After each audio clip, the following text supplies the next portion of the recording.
Okay. So you just continue doing what you're doing. Hopefully, Edward, if you're watching this, you need to contact me to tell me what population you're going to focus on. Do you have a date that you want that to be done by, or? I reckon get it to me before week 11. I know. What date's that? It's about 3 weeks' time. So if we go. So that's 1, 2, yeah. So 3 weeks after this week. Okay, so like the week of Monday the 12th, like that week. Yeah. So if I can try and get it done by the end of that week, that'll be pretty good. Yeah. Look, I don't mind. I mean, the only reason why I'm suggesting that is your essay. But if worst comes to worst and you can only get it to me in week 12, that's fine. I think I said to submit your essay the week after week 12 anyway, haven't I? Yeah, I think something along that. What's the essay? It's just a collaboration of what we've done, or? Yeah, I'll grab it up now. I'll share my screen. All right. Okay, so basically with the essay, I've got a template for you, a mind map that you can utilize to sort of plan your essay. Okay, so this is what your essay is. So to plan for it, you need a problem that needs to be addressed, a strategy, a theory to back up why that strategy is effective, and then a procedure. So as a coach or a personal trainer, how are you going to implement it? Okay. And then when in the program. So you're going to be talking from a client. I don't mind if you want to use sporting experience or a client experience.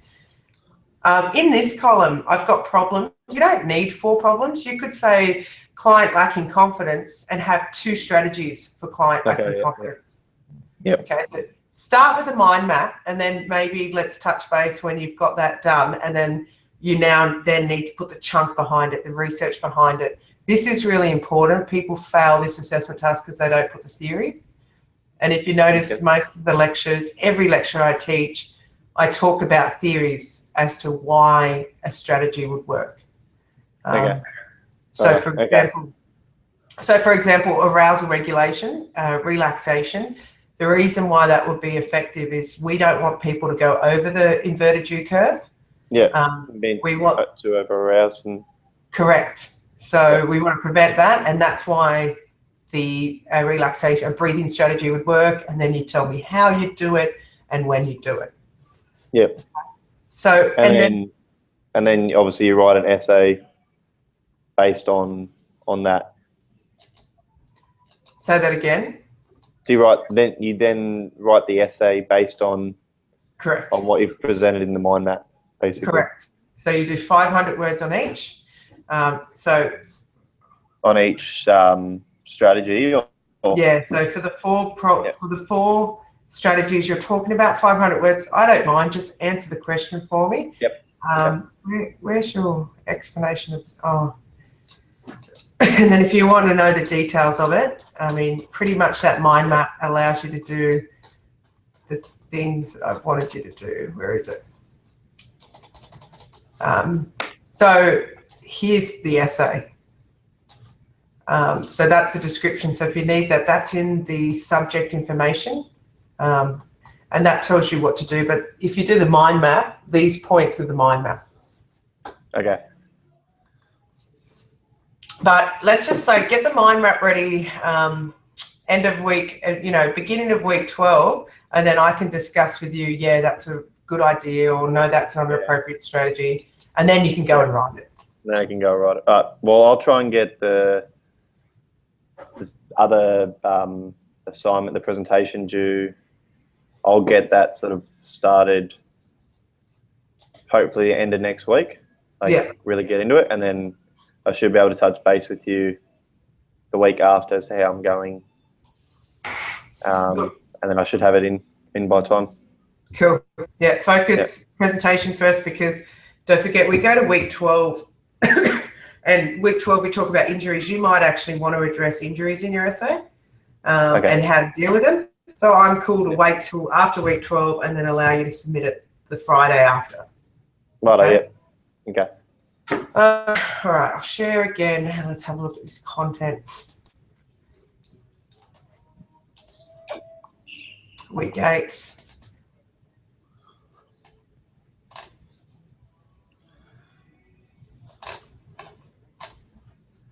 Why aren't these links working?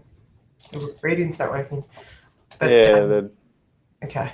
Yeah, just always access these. These things will Yeah, work. I try. Yeah. That's why I let you know if anything's not working. Just, Yeah. Thanks, Adam. Did you complete the sport anxiety questionnaire?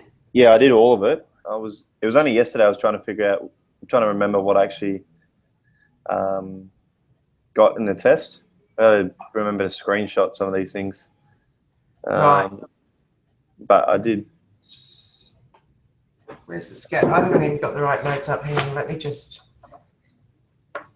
get a note. My instruction. I pulled it. This is how I'm not with it today. And yesterday, I've got the wrong week instructions. Instructions. I'll print this out. Then Okay. Yeah. So the scores. I just wanted to explain what the scores meant. Did they tell you what they meant? I think they did. Yeah. Okay. As I said, I've got to get into the habit of actually screenshotting what I've done. Yeah. Yeah, so, I mean, the score is out of 30. I've got to remember if high scores, they'll tell you actually that they should give you a report. Did they kick you back a report of what it meant? Yeah, we can do it if you want real quick now. Yeah, have a go at it, and I'm going to go get the notes that I need from the printer, okay? Do that. Yeah.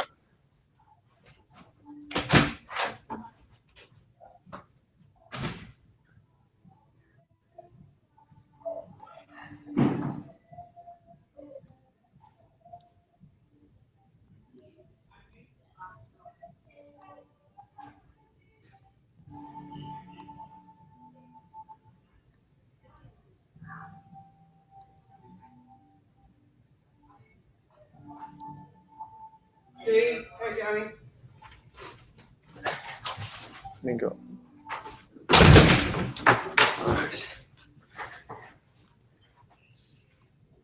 How you going, Adam? Good, almost through it.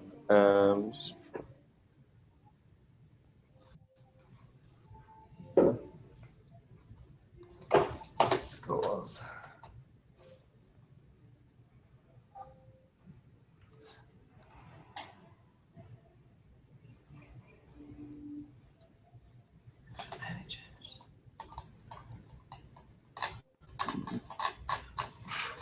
17 is what I got. You have an average level of anxiety. Okay, well, that's normal. Yeah. Interesting when I talk about anxiety with my partner. I know I don't experience anxiety, and so actually you do. Like when you can't eat before an interview, you're experiencing anxiety. Yeah. Okay. I think I think I've got fairly high levels of anxiety at times.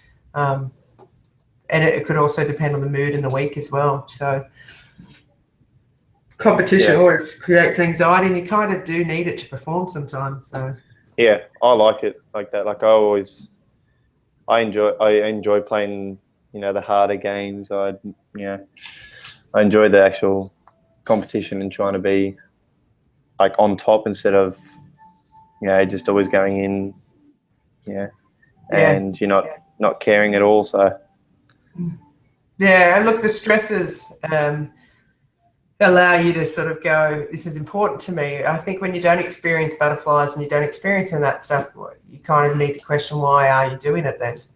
Yeah, and then I know, like, after playing for so long, you always know that once kickoff's done and you're 2 minutes into the game, all that goes away. So I know, if a kickoff is at 10 o'clock, I know 10:02, I know you're back to normal and you're going to be into the game. So yeah, I always know a light at the end of the tunnel, so to speak. I always tell the athletes, get a great warm up. Just get that energy out, because you experience your anxiety somewhere. I get choked here. So you've got to release that. Some people get stomach problems. So I always talk about get a hard warm up and get that energy out of you. I think it's really helpful. All right, then we did some stresses. So possible stresses that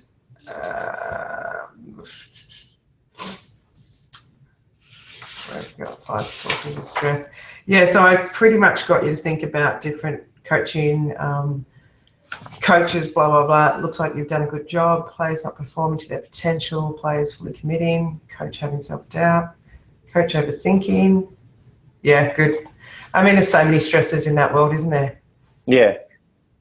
And then sometimes there's a lot more in junior setup as well, because, you know, sometimes, you know, you've obviously got the parents there who think they're, you know, just as qualified as what the coach is, and they're trying to, you know, they want to see their son or daughter play, but maybe it's not best for the team, or, you know, maybe, you know, you've got to take off the best person in the team just to give everyone else a go, and it's those sort of stresses and the backlash that you have with not only the players but the parents. And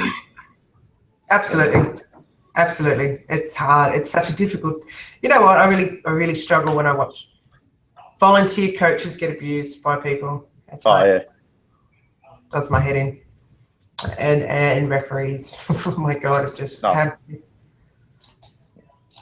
right, let's go with identifying signs and symptoms. Oh, so usually in class we just go through this list and have a look at what people experience, because everybody experiences something different. And all I wanted, and unfortunately it's just me and you, is just to have a look at the types of responses you get when you experience anxiety. So basically everybody will experience anxiety in a different way, and therefore it's, you know, when I work with clients, I'm like, how do you experience it? And they'll tell me, it's like, okay, cool, we need to work on preventing these symptoms from happening, and also allows you to go, oh, hang on a minute, I'm getting anxious, because they now can recognize that they're symptoms of anxiety. And put in some strategies. Yeah, I know. I know because I played fullback. Normally, all the way back as a fullback in the kickoff, but I'd always go up to the front, and I was usually captain. I'd always go up the front and I'd do the kickoff. So I'd get my first touch of the ball straight away. Yeah, so I would always, you'd have the 2 strikers that would kick the ball off to, and then they'd pass it straight back. I would always push myself in there and get the ball, and then I'd get the ball, and then I'd play it to someone else. But, you know, 2 seconds in the game, I've at least touched the ball. Yeah. And I found playing fullback, like centre back, I wanted to get my first touch out of the way before it actually came to, you know, something that was, you know, make or break, or, you know, I just wanted to get on, and it helped me sort of calm down as to what we were doing, and it helped me start the team. And if we didn't kick off, I'd go and get to the bloke that I was marking. I'd go and get there as soon as I could, as soon as possible. And and then it was just a little thing that I always did. And then I found, when I was captain, going to the coin toss and actually talking to the referee and talking to the other captain, once I got all that done, then I was fine. Yeah. But when I wasn't captain, you'd be sitting in the team huddle, you'd be waiting, you'd have to actually wait physically until kickoff happens. But I just found I always like that leadership role, and I always go up and do the coin toss. So you go and talk to someone, and then you're into the game. Because I felt the game started there as opposed to when the whistle started. Yeah. I think for you, engagement is the thing that makes it normal for you. And so once you get the engagement ticked off, the anxiety around the event goes. Cool. Right.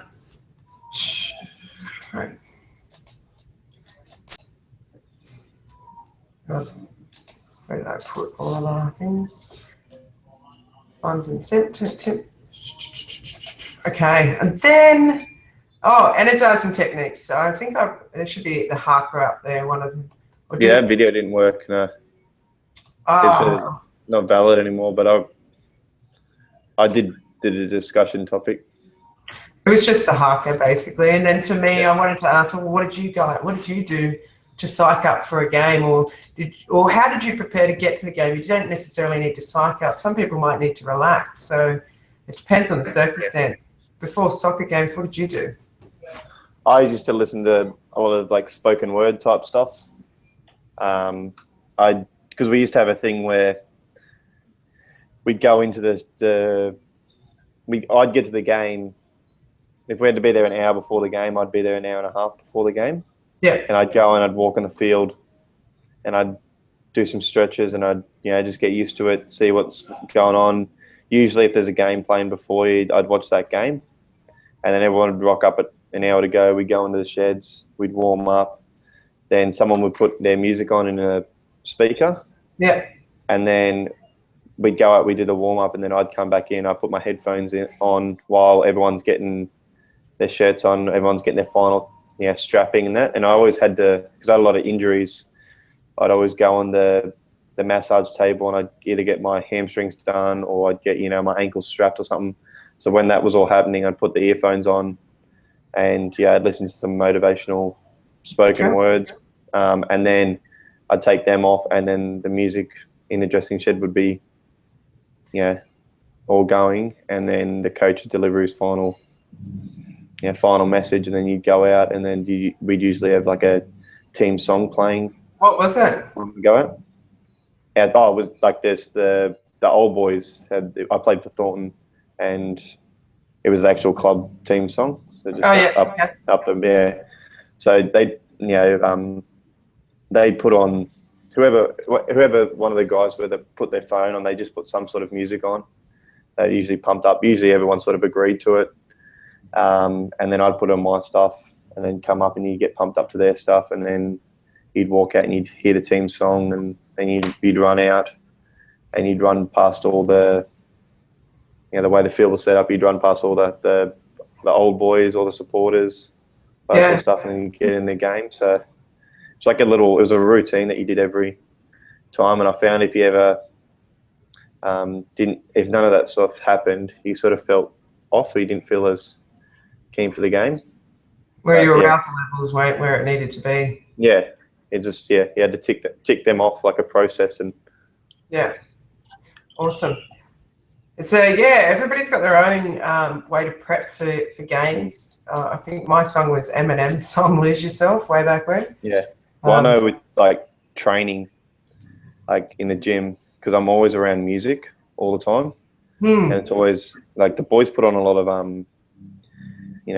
grunge or heavy metal and all that sort of stuff here, and I don't really like that type of music. Yeah. So I'm always hearing it, and it doesn't pump me up because you hear it all the time. And then if there's like today hits, that's always playing. It's all these generic stuff. And then I go and train. It doesn't pump me up. So I listen to a lot of hip hop or rap or anything like that. Eminem, all those type of things. But I don't do it when I'm actually training. I do it, probably the 10 or 20 minutes while I'm warming up, while I'm good to go. And then once I'm training, I take them out, and then I start training with the person that I'm training with, or I start doing my own thing. Yeah. But I can't have the earphones in whilst I'm actually training, because I find I get too distracted, and I might be trying to do a heavy bench press. I don't want to be overly pumped and overly hyped, because I want the actual muscles to contract. I actually want to make sure I'm doing it right, rather than just moving it for the sake of it. So yeah. Okay. I mean, the only message I ever send to coaches and personal trainers or whoever I'm working with, it's like, you've got to be mindful that people have a different level of arousal that they need to perform well. So I really get stuck into coaches who have, well, this is our team warm-up, this is how, and you all should be ready to play. It's like, hang on, you've got somebody who needs to be relaxed before competition, and you're making them do psych up strategies. So that actually doesn't work. So in warm-ups, you give individuals time to prep, you do your team prep, and then you go out and play. But to put it all in the same box and say, oh, this is, everybody needs to do this, like, doesn't necessarily tick everybody's boxes. So. Yeah, exactly, yeah. How'd you go with the PMR? Did you like it? The relaxation thing? Yeah. Yeah, it was good. It was good. It was quite relaxing and calming. I've done a couple of things like that before, which is quite nice, and it really does, make you just sit back and relax and take stock of what's actually happening in your day. Yeah. Did I give you the one where you contract and relax? So it should have been Yeah. PMR. Yeah? Yeah. So I've asked you to contract every body part. Was it me doing it or somebody else doing it? Can't remember. Oh, maybe I put somebody. Yeah. I don't know. Initially I thought it was you, and then I was like, didn't think it was you, and then I thought it was you, and I think it is me. I can't even bear to listen to it. Yeah, that's me. All right. Yeah. The reason why I put that one up is because, one, that's my favourite one, because I actually, if I sit there and listen to a script, I don't know. I don't think I let my passive attitude come out. But if you ask me to contract muscles and relax, the best thing about it is it shows me how tense I am, but it also shows me what it should feel like when I'm relaxed. So I love that. I think, if anything, that's quite a good thing. I went to a supervision thing with some psychs on Monday, and my old, she used to be my coordinator of my head of department. She said to me, oh, I've got a really good breathing technique, because we usually do the centering breath where you breathe in through your mouth and out through your mouth. And it's really useful for sports like basketball. When you're at the free throw line, you don't have long, so you take a deep breath and do your routine. She told me a new breath where you breathe in through your nose for 3 seconds and then you breathe out for 6 seconds. Okay. So have a go at that over the week and tell me what you think about it. I actually did it while she was telling me at the table at dinner, and I actually loved it. But it's not breathe in through your nose and push it out. Yeah. It's just release it out, and you'll notice that your shoulders will drop.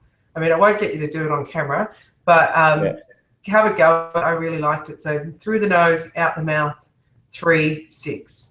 So 3, 6, right. Okay. All right, Aiden, that's it today. Awesome. Do you want to have anything else to talk about? No, I got through the content. I'll get started on the handout soon. Yeah, so I'll get into that. 5 minutes and half a page is all you need to do. Yeah, so okay. Yeah, I'll get that started, and I'll touch base with you how I'm going, and we'll set something up. Sounds brilliant. All right, Aiden, have a great weekend. You too. See you later. See you, mate. Bye.